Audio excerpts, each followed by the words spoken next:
pengelolaan kodifikasi yang dilakukan itu membuahkan hasil yang positif. Produk-produk industri pertahanan yang kita tekankan produk kandungan lokal yang dibuat sendiri oleh industri pertahanan.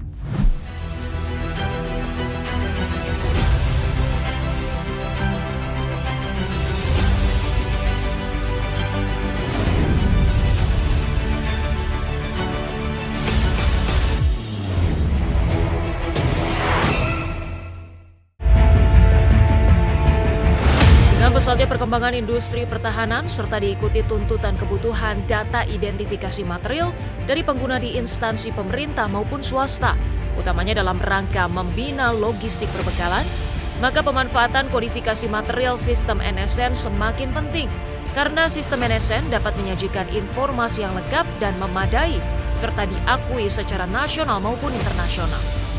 Kodifikasi material sistem NSN ini diharapkan juga dapat menjadi inisiatif strategis dalam mendukung industri pertahanan untuk memasuki pasar internasional, menjadikan Indonesia sebagai salah satu pemain kunci dalam industri pertahanan global. Halo Sobat Kemhan, Defense Advocate kembali menjumpai Sobat Kemhan. Kali ini bersama saya Rosalyn Chiu dan saya sudah berada di Pusat Kodifikasi Baranahan Kementerian Pertahanan Republik Indonesia, di mana dalam episode kali ini kita akan membahas mengenai kodifikasi material sistem NSN. Dan Sobat Kemhan pasti sudah penasaran seperti apa, kita akan langsung bertemu narasumber kita yang spesial. Yuk simak berikut ini. Halo Pak Kapus, apa kabar? Alhamdulillah, selamat datang Mbak di kantor Puskot Baranahan Kemhan. Iya, terima kasih banyak Pak Kapus. Dan Sobat Kemhan, ini dia narasumber kita Brigjen TNI Abu Hanifah Nur yang merupakan Kepala Pusat Kodifikasi Baranahan Kementerian Pertahanan Republik Indonesia. Pak Kapus, izin kita salam bareng dulu boleh ya Pak ya? Boleh. Oke. Puskot Baranahan Kemhan Republik Indonesia. Pakar mendunia. Oke, keren banget Pak Kapus, terima kasih untuk waktunya. Dan Sobat Kemhan, kali ini kita akan membahas mengenai kodifikasi material sistem NSN yang ternyata kodifikasi ini memiliki peran yang sentral ya dalam industri pertahanan di tanah air, tapi mungkin belum banyak masyarakat yang cukup familiar. Nah, kalau gitu kita mau ngobrol-ngobrol lebih lanjut boleh nih Pak Kapus? Boleh Mbak, mari Mbak. Oke, kita ngobrol langsung? Iya, silakan. Siap, terima kasih Pak Kapus. Baik Sobat Kemhan nih, tampaknya sudah ada yang berbeda ya Pak Kapus. Ini sebenarnya siapa Pak Kapus? Oh, ini Mbak, Iya. Ini anggota kami yang lagi standby ini di Puskot. Tapi ini daminya aja ya siap, Pak Kapus ya. Jadi yang mau kita tonjolkan di sini bukan dami orang ya, tapi di sini ada yang menarik ya. Saya lihat ada angka-angka di sini. Jadi sebetulnya ini adalah rompi dan juga helm apa sih Pak? Kenapa perlu dikodifikasi? Iya, ini adalah salah satu produk dari Indonesia, ya asli Indonesia. Yang di NSN, ya. Ini nama itemnya adalah helmet ground troop. Jadi untuk pasukan tempur darat, ya terdiri dari helm, kemudian ini ada rompi anti peluru, Mbak. Yang produksi asli Indonesia oleh industri pertahanan. Wah, helmet dan juga rompi anti peluru iya, asli anti peluru, buatan produsen industri pertahanan Indonesia. Kita, ya. Berarti apakah untuk seluruh produk yang dikodifikasi itu harus dari dalam negeri, Pak? Iya.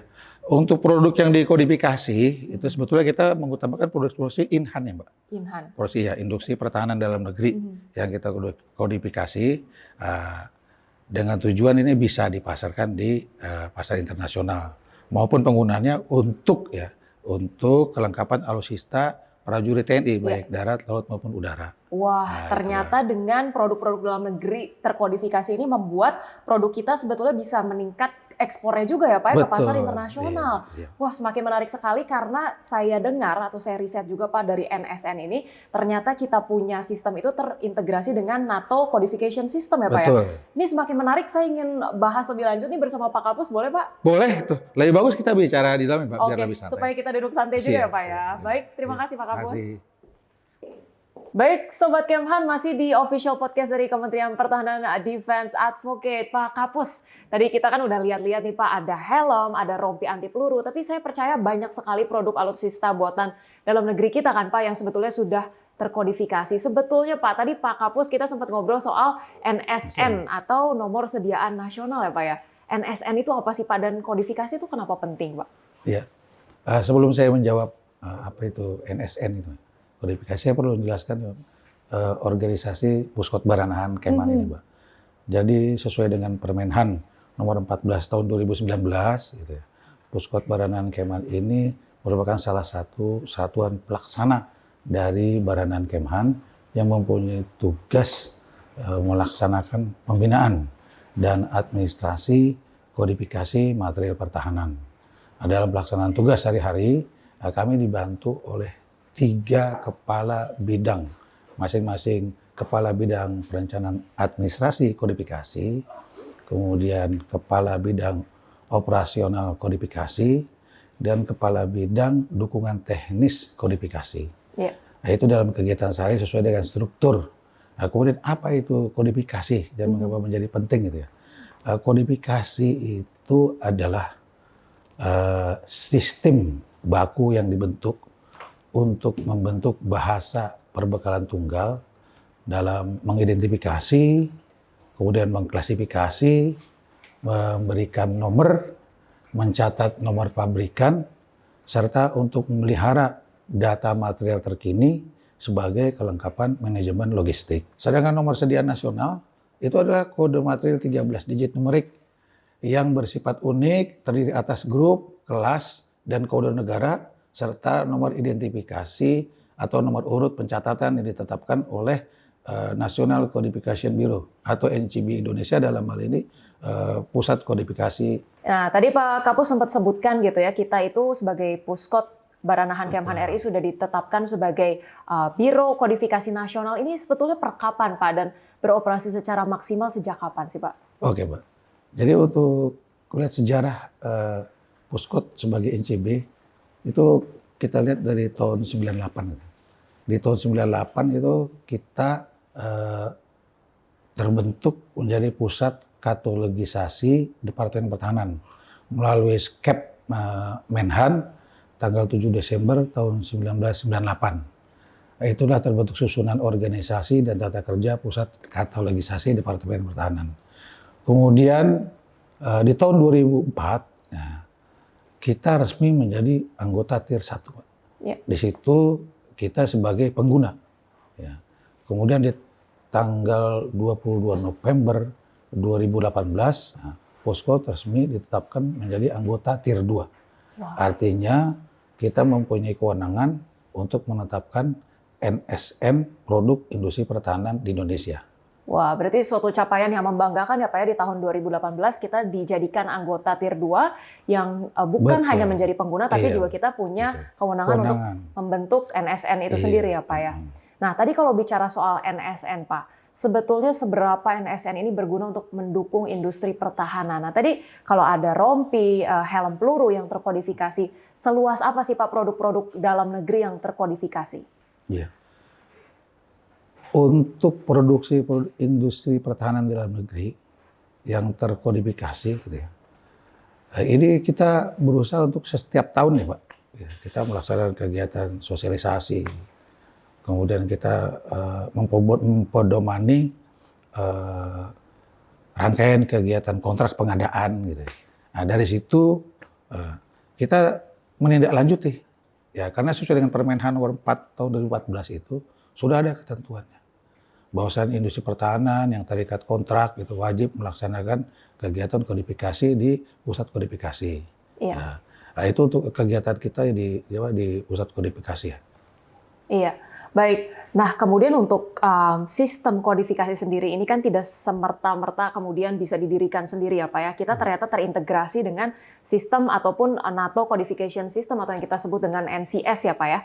Sejarahnya sebetulnya seperti apa Pak, dan apakah kerjasama tersebut sangat menguntungkan kita Pak? Sejarah kodifikasi ya di Indonesia ini tidak lepas dari sejarah perkembangan di luar juga Pak ya. Kita lihat di Perang Dunia Pertama 1914 sampai dengan 1918 ya, terjadi Perang Dunia Pertama. Nah, di situ ada satuan depo perbekalan Angkatan Laut ya, itu yang mengembangkan atau mengelola kodifikasi material pertahanan ini, memudahkan distribusi bekal ke satuan pengguna di lapangan. Ternyata pengelolaan kodifikasi yang dilakukan itu membuahkan hasil yang positif. Ya. Sehingga kegiatan itu berlanjut dan pemerintah Amerika Serikat menindaklanjuti dan menetapkan ya kodifikasi satu bentuk sistem cataloging system atau UCS.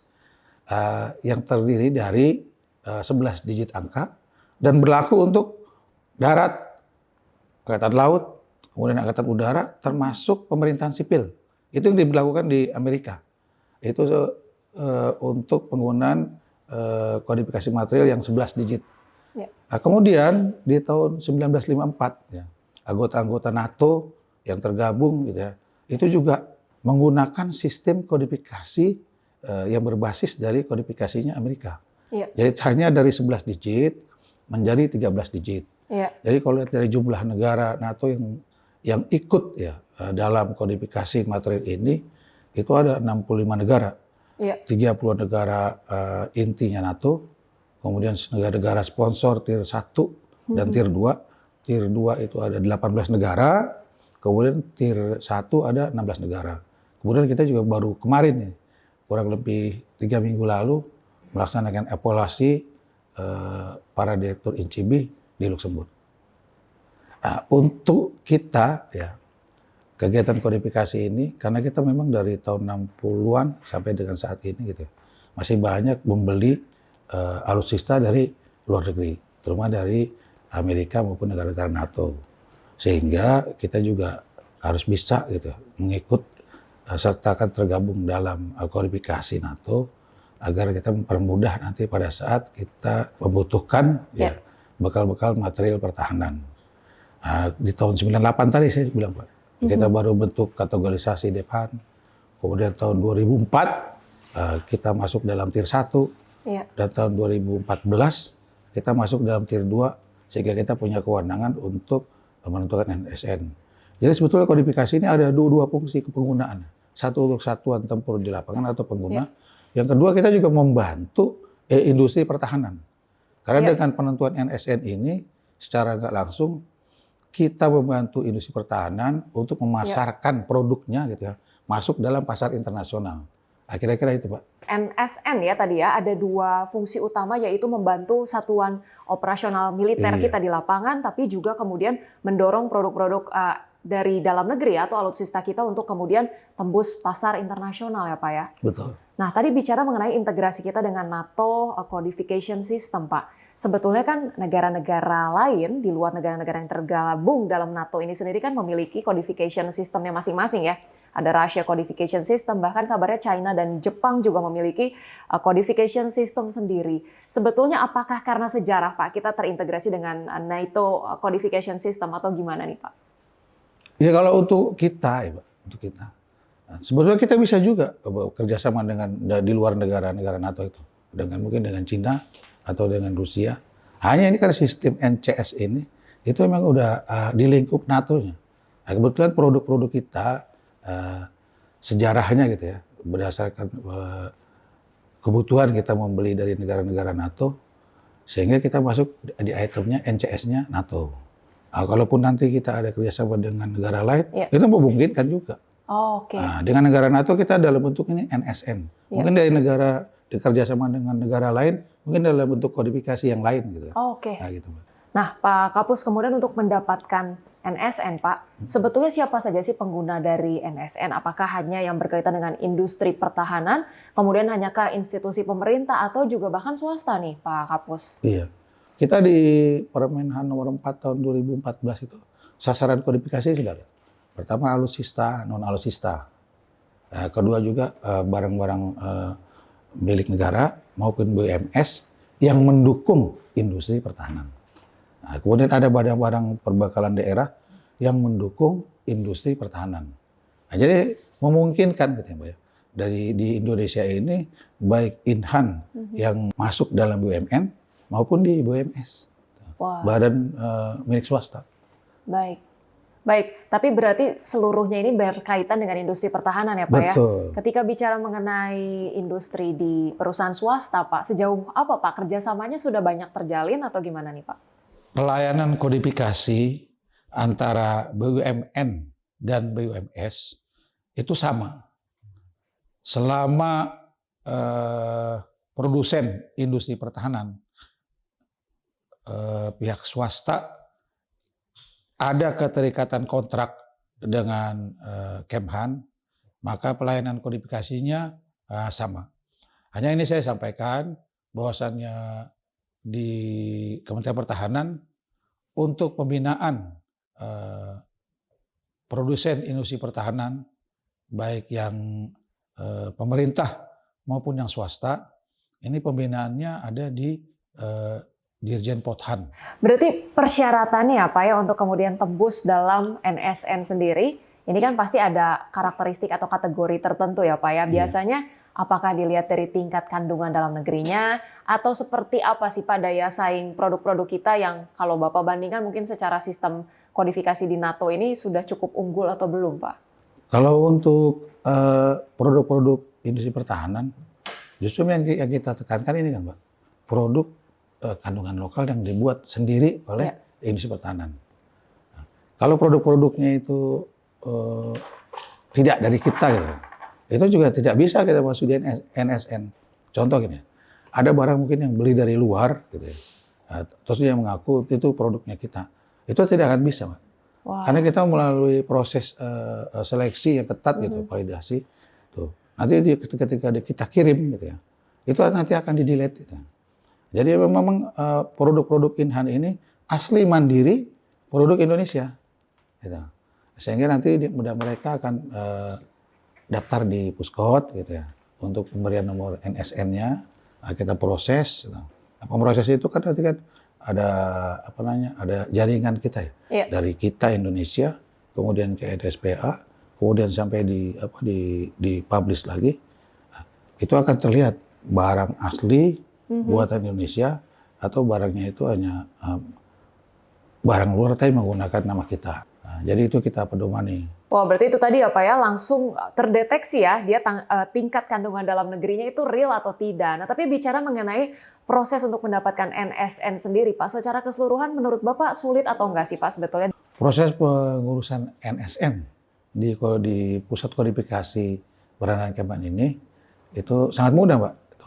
Karena kita sudah membuka satu proses atau standar operasi prosedur itu melalui email ya bisa, kemudian lewat WhatsApp bisa, kemudian datang langsung ke kantor Puskot bisa. Ya kita ini berpedoman pada peraturan tentang pelayanan publik ya, di Permenpan RB gitu ya.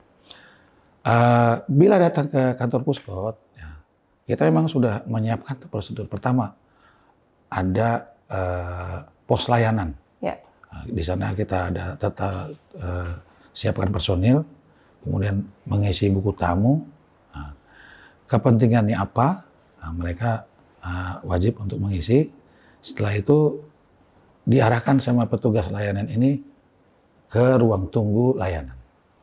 Nah, sambil menunggu di ruang tunggu layanan, gitu, kita juga berikan itu informasi tentang kodifikasi. Nah, petugas layanannya sendiri langsung melapor ke staf bidang operasional kodifikasi. Setelah kegiatan laporan oleh petugas menuju di ruang layanan publik tadi yang kita lihat, di sana akan diproses, Mbak. Jadi proses itu pengurusan NKIK yang pertama itu kita lihat juga itu ini kepentingannya apa. Yeah. Kemudian data-data dari si pemohon, ya, nama pabrik, kemudian alamat, nah kita minta juga. Nah, setelah itu dari kita, kalau memang udah memenuhi syarat, petugas kita juga akan memberikan satu formulir, formulir NKIK yang memang sudah ditetapkan atau sudah baku ditetapkan oleh NCS. Yeah. Nah, setelah itu diisi si pemohon, bila sudah lengkap atau sudah benar gitu ya, ini akan diinput oleh petugas dari operator kita masuk dalam aplikasi yang namanya Encore. Nah, di sana akan dimasukkan, diinput data-data itu sesuai dengan formulir atau form yang diberikan. Bila sudah benar, baru dikirimkan ke aplikasi yang ada di NSPA, namanya di NMBS ya, NATO Mailbox System. Nah, di sana akan dicek lagi, akan diperiksa. Diperiksa, diteliti kebenarannya, keakuratannya. Nah, bila sudah memenuhi syarat, dianggap itu sudah resmi atau sudah sah atau sesuai dengan ketentuan, itu akan dipublish nanti dipublish di aplikasi lagi NMCRL. Nah, kalau sudah dipublish di NMCRL, baru kita monitor dari Puskot ini setiap hari. Nah, kalau memang sudah muncul data itu, kita keluarkan sertifikat. Sertifikat yang ditangani oleh Kapuskot untuk penyerahan NKIK. Waktu pelaksanaan proses ini mulai datang pelayanan sampai dengan sertifikat. Kalau lancar dan data-data itu benar, itu paling lama kita itu 10 hari. 10 hari karena kita keterkaitan proses validasi data dari Encore-nya ke NMBS. Kemudian dari NBS juga ke NMCL. Nah, itu proses pengurusan NKIK. Untuk pengurusan NSN hampir sama. Jadi kita mereka datang, kemudian isi kepentingan, kemudian dibawa ke ruang tunggu, menuju ke layanan, gitu ya. Kemudian dari situ kita berikan formulir, hanya ada tambahan. Kalau untuk NSN ini kan kita memeriksa item barang langsung. Ya, kalau tadi kan hanya persyaratan pabrikan masuk di NKIK. Tapi kalau untuk yang NSN, ini betul kita ngecek barang langsung. Sehingga prosedurnya itu ketika mereka datang dan menyerahkan data pemohon, gitu ya, kita biasa gelar rapat dulu. Rapat di stafnya Puskot, gitu ya. Kapan waktu kita akan meriksa barang, kemudian di mana, gitu ya, terus berapa hari, terus item barangnya apa. Sebelum kita menuju ke lapangan, biasanya kita akan memerintahkan atau tim yang sudah dibentuk itu akan meriksa data-data material item yang mau di NSN. Nah, baru proses itu peninjauan ke lapangan. Setelah peninjauan ke lapangan, dia akan pengecekan langsung, karena kita khawatir, gitu ya. Barang tersebut ternyata duplikasi, nah, gitu. Atau barang tersebut buatan luar tapi ngakunya buatan kita. Jadi kita betul-betul meriksa kevalitannya item barang tersebut. Nah, setelah proses pemeriksaan di lapangan, maka dikembalikan ke Puskot, gitu ya, untuk dimasukkan ke dalam data tadi. Mulai Encore ya diperiksa lagi, kemudian dikirim lagi ke aplikasi di NMBS yang ada di Luxembourg. Kalau sudah betul, gitu, baru dikirim lagi ke MCL. Nah, proses kita untuk NSN itu kan kalau di Indonesia kita ada 13 digit. Betul. Jadi 2 digit pertama grup, kemudian 2 digit berikutnya adalah kelas, kemudian 2 digit berikutnya adalah kode negara. Ya, kalau kita 45 ya. Nah, sisanya untuk yang 7 itu adalah kode identifikasi dari Puskot sendiri, nomor urut pencatatan.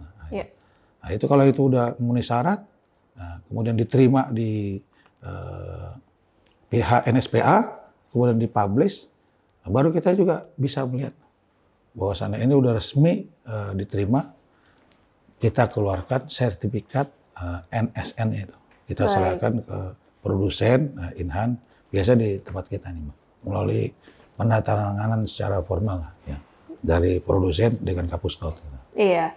Berarti memang standarisasinya cukup ketat ya Pak ya, karena berarti integrasi dengan NATO Codification System juga mengharuskan kita lebih profesional dan lebih jelas ataupun lebih akurat lagi begitu ya dalam pendataan maupun verifikasi. Nah, tapi kemudian untuk biayanya sendiri nih Pak, seperti apa sih Pak? Dan biasanya kalangan-kalangan yang mengajukan kerjasama dengan NSN ini, apakah selalu dari perusahaan-perusahaan besar Pak? Kalau untuk biaya pengurusan NK kita gratis, Pak. Gratis? Gratis, Pak. Tapi kemudian hanya berpatok pada apakah produknya layak atau sudah memenuhi kriteria atau belum. Gitu ya Pak ya. Baik, nah tadi kalau bicara mengenai produk-produk dalam negeri kita akhirnya ditingkatkan lagi potensi pasar ekspornya dengan adanya NSN ini ya Pak ya. Dan menurut Pak Kapus sendiri Pak, sebetulnya dari produk-produk alutsista kita ya Pak ya, dari dalam negeri ataupun yang kita biasanya gunakan di negara, baik dari BUMN ataupun BUMS, seberapa tinggi ataupun baik daya saingnya Pak di NATO Codification System? Untuk persaingan industri pertahanan ya Mbak, antar negara, sebetulnya bagus. Baik ya. Peluang kita sangat besar. Karena ketika kita bisa memproduksi barang sendiri, kemudian kita ingin menjual barang itu di pasar internasional, wadah kodifikasi di Puskot inilah salah satu ya, salah satu adalah tempatnya. Karena dari kita ya, setelah mereka mendaftar gitu ya, di izin Pothat, ada sertifikat, ada kelayakan, kemudian kita wadahi lagi ya, kita masukkan ke dunia pasar internasional melalui salah satu wadah kodifikasi. Iya. Karena kan kita lihat kodifikasi di tempat kita ini kodifikasi yang tergabung dengan NCS gitu ya, sistem kodifikasi NATO. Kita lihat di sana ada 65 negara, Iya. ya. 30 negara NATO, 18 sponsor tier 2, kemudian 15 tier 1. Artinya, ya, ketika produk itu masuk di dalam sistem NSN, itu sudah akan terbaca dari ke 65 negara tersebut. Iya. Bila ya ada kerjasama, kemudian ada keinginan dari negara lain yang membeli produk-produk kita, nah itu sangat memungkinkan. Kita ada contoh ya, produk-produk kita itu yang di Info Global, itu juga sudah sudah ada yang berminat gitu ya. Wah. Dari Malaysia. Iya. Kemudian pesawat CN235 juga kerjasama juga. Sudah ada kerjasama antara kita dengan pihak Malaysia atau negara-negara lain untuk produk pesawat. Iya. Nah, tapi tidak ya item suku cadang, persediaan yang bisa dikerjasamakan. Nah, untuk yang lain gitu ya, bisa juga aja. Alutsista kerjasama seperti kapal selam. Nah, kita Indonesia dengan Korea gitu ya. Nah, itu artinya membuka peluang. Iya. Di satu sisi kita bisa pertukaran data. Iya. Nah, data. Yang kedua, di satu sisi juga membuka peluang bagi produsen industri pertahanan untuk memasarkan produknya. Gitu. Yang ketiga, bisa juga sarana kerjasama ya, untuk membangun industri pertahanan antar kedua negara. Nah, itu sangat memungkinkan melalui NSN ini. Berarti peluangnya sudah sangat besar, kemudian potensinya juga sudah terbuka lebar, tinggal bagaimana kemudian supply kitanya ya Pak ya. Betul, Pak. Sudah siap seluas apa gitu ya Pak ya. Nah kemudian juga Pak terkait dengan pertukaran data tadi Bapak sebutkan. Pertukaran data itu sejauh apa menguntungkan kita Pak dalam NATO Codification System ini? Keuntungan pertukaran data ya, antar NCB ya, yang tergabung di dalam NCS, itu yang pertama, bagi industri pertahanan, ya, kita bisa menampilkan produk industri pertahanan kita di negara-negara NCS atau NATO Codification System. Begitu juga kita bisa melihat hasil produksi dari negara-negara NCS untuk kepentingan kita. Yang kedua, keuntungannya adalah bagi Kemhan dan TNI, pertukaran data itu sangat dibutuhkan satuan angkatan dalam pemeliharaan material pertahanan. Oh baik, berarti mulai dari transfer teknologi, kemudian transfer ilmu, pada akhirnya akan menguntungkan sumber daya manusia kita juga ya Pak ya. Kemudian juga ada transfer pertukaran data tadi.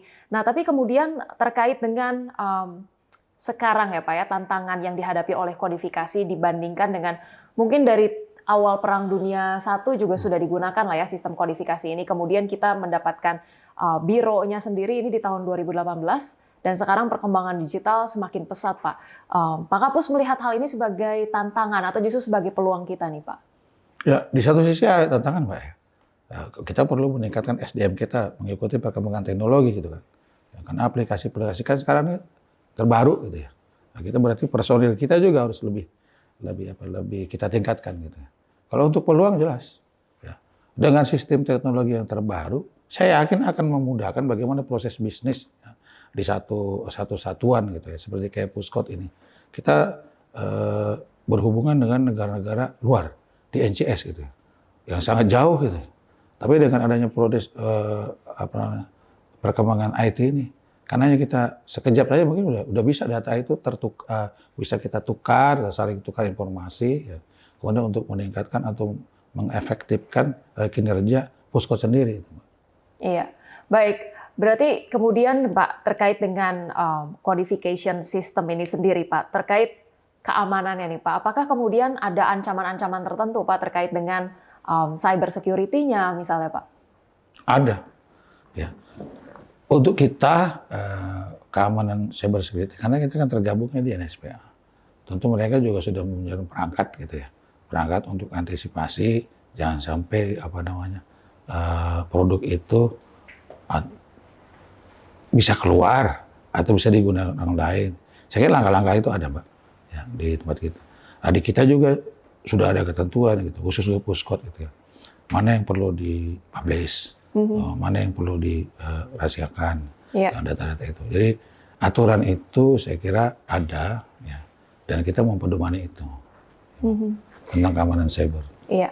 Kedepannya nih Pak Kapus, dari Puskot Baranahan sendiri ini menargetkan apa nih Pak terkait dengan perkembangan NSN dalam integrasi NATO Codification System ke depannya Pak? Yang pertama internal ke dalam, kita berusaha ini supaya ke depan kita ada lebih maju lah dalam pelaksanaan tugas kodifikasi secara terintegrasi. Ya, kita kemudian Kemhan dan Angkatan gitu. Kemudian tapi bagi gitu ya. Nah, kodifikasi bagi Inhan gitu ya.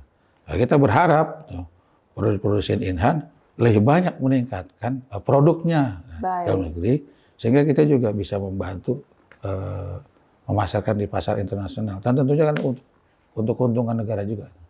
Baik. Tadi itu dia ya, sistemnya sudah ada, aplikasinya sudah ada, transfer ilmunya sudah ada, transfer teknologinya sudah ada.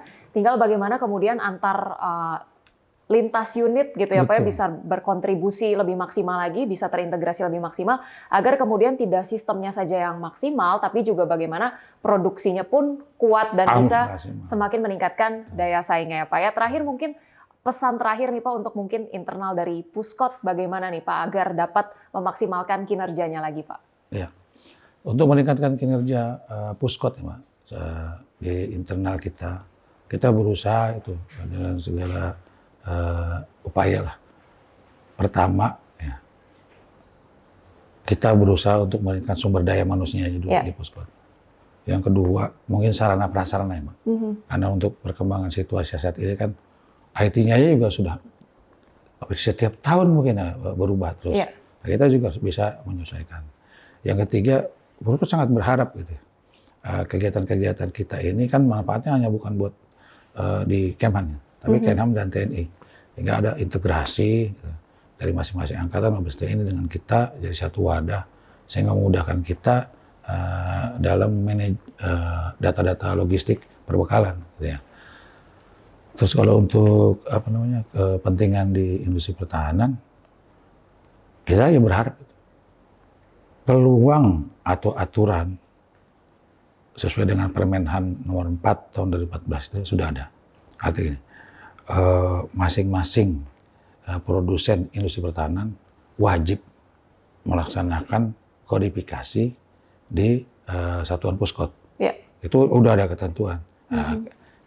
Kita berharap gitu ya, ini menjadi catatan ya bagi produsen industri pertahanan untuk segera gitu mendaftarkan diri di Puskot Baranahan dalam penetapan atau dalam mengikuti kegiatan sistem NSN maupun NK kalau ya atau kalau mau diekspos gitu, di lingkup anggota-anggota NCS. Kan nggak situ juga bisa mungkin bisa lewat sektor lain ya. Tapi kalau melalui kodifikasi NATO, berarti harus daftar NSN dulu di Puskot. Ya, berarti kita mendorong gitu ya berbagai produksi baik dari kalangan BUMN maupun swasta gitu ya. Setiap produk-produk unggul ini sebetulnya punya potensi yang jauh lebih maksimal lagi di pasar internasional. Betul. Caranya adalah dengan mendaftar ke NSN gitu ya Pak ya. Dan kita tadinya tadi tentu berharap gitu ya bahwa di Puskot ini sendiri memiliki SDM yang semakin berkualitas, mampu adjust ataupun bisa beradaptasi lebih baik lagi terhadap perkembangan zaman dan pastinya transfer teknologi maupun transfer ilmu ke depannya akan lebih baik lagi kita dapatkan dari adanya integrasi dengan NATO dan pastinya mungkin kemandirian kita sendiri sebagai negara gitu ya akan lebih ditingkatkan lagi, bukan hanya kemudian menjadi pengguna tapi kemudian juga didorong produksinya agar semakin lebih berdaya saing tinggi lagi. Terima kasih banyak Pak Kapus Brigjen TNI Abu Hanifah Nur telah berbagi berbagai insight yang menarik untuk Sobat Kemhan. Pastinya sukses selalu Pak untuk Puskot Baranahan Kementerian Pertahanan Republik Indonesia. Kita akan salam bareng lagi boleh ya Pak ya? Boleh Mbak. Puskot Baranahan Kemhan RI. Pakar mendunia.